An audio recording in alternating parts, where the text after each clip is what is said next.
Hello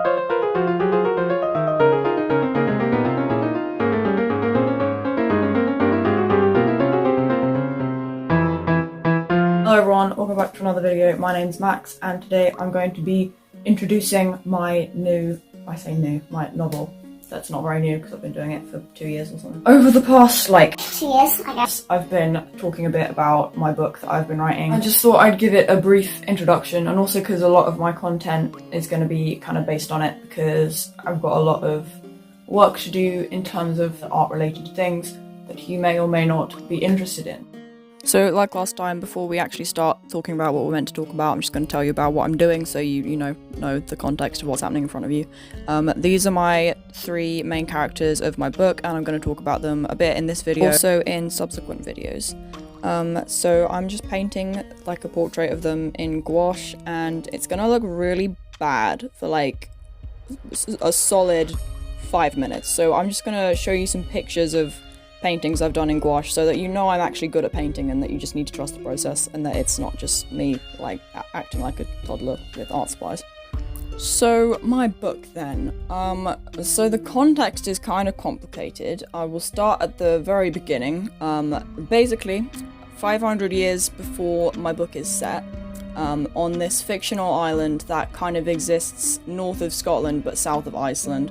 There's these like communities of Viking settlers, right?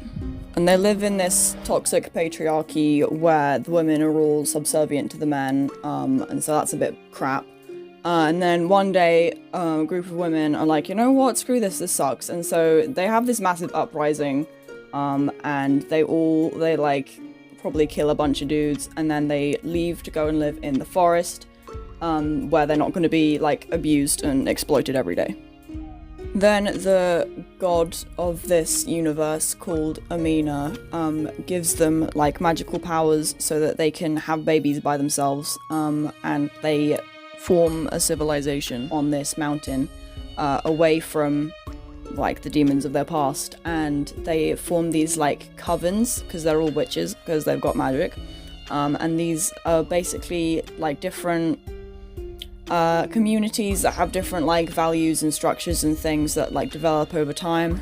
And eventually, after several centuries, men become like a myth, and because they don't exist in society anymore, and they only exist in stories of the past.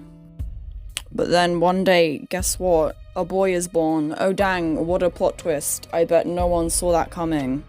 And he is the main character, called Raven, who is standing in the middle of what you can see before you. And so naturally everyone's pretty freaked out by his existence, because like men haven't existed for centuries. So the elders are like, whoa, this guy is an omen, he's bad news, we should just like kill him or something. And then they don't, and he gets like dumped in one of the covens that's kind of like a poorer coven that doesn't have as much like resources and stuff, and then they just leave. And Raven doesn't know that he's like from a different place until like the end of chapter 1, so he knows for most of the thing. The whole plot is him trying to find his like birth coven where he's actually from, because he was adopted when he got sent away to the poorer coven, which is called Lutham. And his mum dies in chapter 1, and then like she's like, bro, you ain't my son, someone else birthed you. And he's like, no way, that's crazy. And then he ends up leaving to go and find his like birth family. This isn't really spoilers because it all happens pretty like straight away in the book, so you know you'd find out anyway pretty soon. And then while he's on his travels, he meets the 2 other characters in the painting, and I'm just going to say that my camera's weird and it likes to float around a bit, so if you've noticed that, then that's what that's about. First he meets Ica, who is another boy, and he is absolutely bamboozled by this.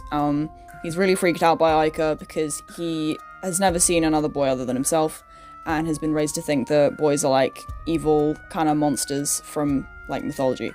And so he meets Iger and he's like, oh dang, what is this? And he ends up taking him as his prisoner, and he like doesn't trust him for a really long time, but then eventually they become friends. And then he meets Zell as well, and Zell is short for Hazel, and she's a bit younger than them. The boys are 15 and she's 13. And she is from one of the more wealthy covens to the north, and that coven's called Dairen. But she, despite it being a wealthy coven, she is like a slave, because it's like this like capitalist society where there's like the really rich kind of royalty and then aristocrats, and then everyone else is just kind of a poor person, and so she's like a kind of slave to the queen.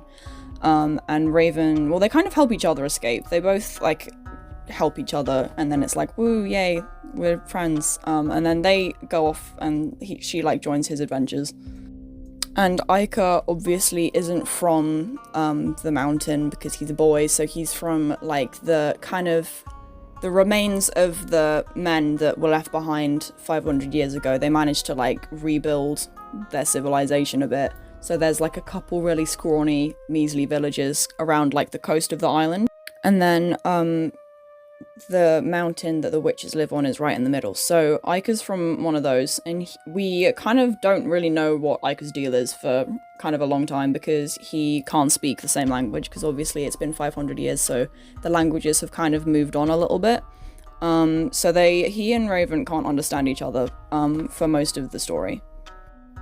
Something that's quite helpful about my book is that it's like fantasy, but it's not really like an in-your-face fantasy. It's kind of other genres as well. So if you're into fantasy, then you'll like it, but if you dislike fantasy, then you'll also like it. Because it's got magic in it, but they don't use magic very much, because they're all like kids, and like boys don't have magic because they're not like witches. And then Zell's like 13, so she's not actually learned magic yet, and also she's a slave, so she's kind of not allowed to. So there's not really a lot of magic in it, because the main characters can't use it. But it still exists in the universe, and there are mythical creatures, but they're not like a big deal. They have like a couple encounters with these creatures, which are basically like, they're like wolves, bears, and other woodland things that have been kind of corroded and twisted by dark powers, and they become like monsters. So in terms of the magic system, like I said, their powers come from this goddess called Amina, but they have to follow her rules, which are basically be nice to nature, be nice to each other, don't murder people, because those were all like rules that were broken by the old civilizations, and that went horribly wrong, as you know, because I just said like a second ago. So when covens like Dairen, where Zell is from, start like enslaving people and having like a hierarchy and treating people unfairly and stuff, then things start going wrong with the magic, and things start not working properly, and that's kind of like a background problem in the book, that the magic's kind of going wrong. There's also this Raven, like an actual bird, who kind of follows them around on and off throughout the story, and he's kind of like a spirit guide almost for Raven, the human boy. Another thing is that in most of the covens, the like kids are all named after things in nature, because it's like a way of honoring their goddess. So Raven is obviously a type of bird, and then Hazel is a plant, and then there's a character called Ebony, who is Raven's sister, and Ebony's a tree, obviously. The Queen of Dairen is called Crystal, and the Queen of Stycrum, which is another coven, is called Rowan, and those are things in nature as well. The mountain as a whole that they all live on is called Svalor, which is spelt as shown on the screen. As a whole, though, it's a story about kind of friendship, found family. There's a bit of romance in it as well, and it's about sort of self-worth and finding where you belong, and destiny, and various other things like that. So in future videos on the channel, I'm going to be showing you how I illustrate my novel. I'm also going to be talking more in depth about the personalities of Zell, Raven, and Ica, and naturally the cover design as well.